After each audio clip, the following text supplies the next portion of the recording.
and welcome to another episode of Classroom. We're still talking about the basics of investing in the stock market, and one extremely commonly used tool but perhaps not that well understood is the world of mutual funds. What does it mean? What does it entail? Why does it make sense for a retail investor to get into something like a mutual fund product?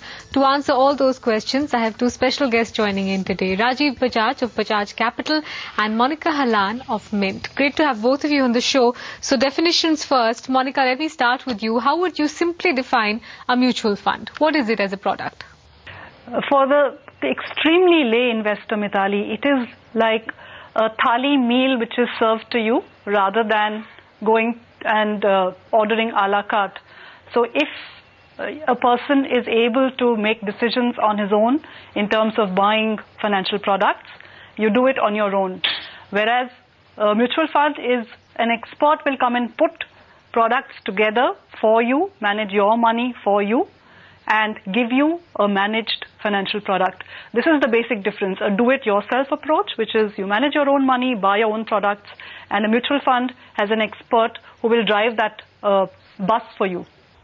Rajiv, you agree with that definition? Almost like owning a little bit of a company where you're part of the company's profits or indeed the losses? Yeah, absolutely. You see, the way I like to say same thing in different words, that an investor is coming to the market basically to get returns and at minimum possible risk. So he has two options: either to go directly, DIY approach, do it yourself, or to get a professional fund manager to do it for you. And here what the professional fund manager is offering you as a proposal is very simple, that all the profits and losses are yours, and I'll charge you a 1.5–2% fees. So in case, let's say I invest on your behalf in stock market and I'm able to generate a 20% return, then 20 minus 1.5, 18.5 is yours. And it could be on the other side also. If it's a minus 10, then 11.5% minus. But at least you have the reassurance as an investor that you have a professional who's investing on your behalf. So let's talk about two of the advantages over here, Monica. One is professional management and the other is probably diversification, right? I mean, I can own a lot more than maybe I would have the financial capacity to if I was investing on my own. That's right. Absolutely. Retail money is usually not a lump sum, but it's more of a flow, where every month after your expenses little bit is left over, and that little bit could be as little as 1,000 rupees to a lakh, depending on what strata of income you belong to. It is difficult for the small investor to pick up stocks in large companies and build a diversified portfolio. So pretty much if you're buying a diversified fund, you're getting the top 30 to 50 companies. You're getting bits of little bits of those companies in your 1,000 rupees every month. So in terms of its structuring, in terms of its what it does for an investor, which is diversify risk across a basket of companies, it is an ideal vehicle. Rajiv, there's one other advantage that's talked about, which is liquidity, basically meaning that I can convert these mutual funds into ready cash whenever I need it, wherever I need it. Is that a big positive for owning a mutual fund? Yes, it is, but that's available in direct stocks as well. So, I mean, if for an investor, whether he buys Reliance shares directly or he buys Reliance shares through a mutual fund, the money he will get his money back in 2 to 3 days, by selling it or by redeeming it. So that liquidity is a very important advantage, but it doesn't really distinguish or it doesn't influence the decision.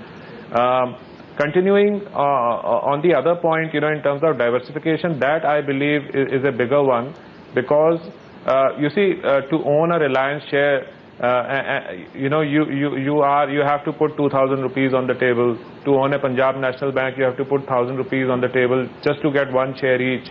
And here you're talking about investing 1,000 rupees a month and getting a basket of 30 stocks. I think that is a very big advantage for a retail investor.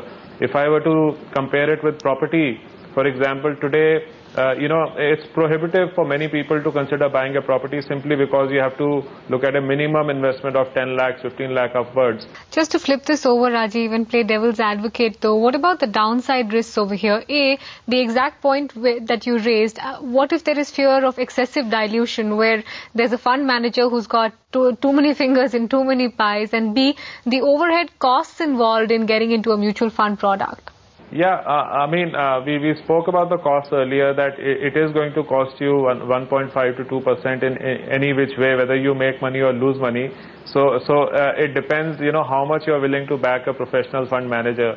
And two is the courage of conviction in many ways. Let's say as an investor, you are convinced that there are 5 stocks you have identified and that they will make money for you in the next 5 years.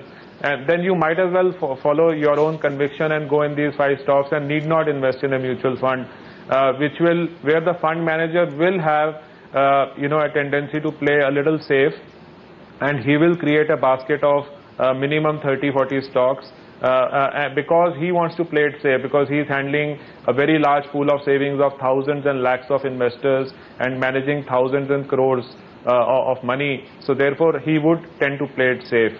Okay, let's take a break on that note. When we come back, much more about this world of mutual funds. How are the different categories split? And of course, the more important question, how do you pick the one that works the best for you?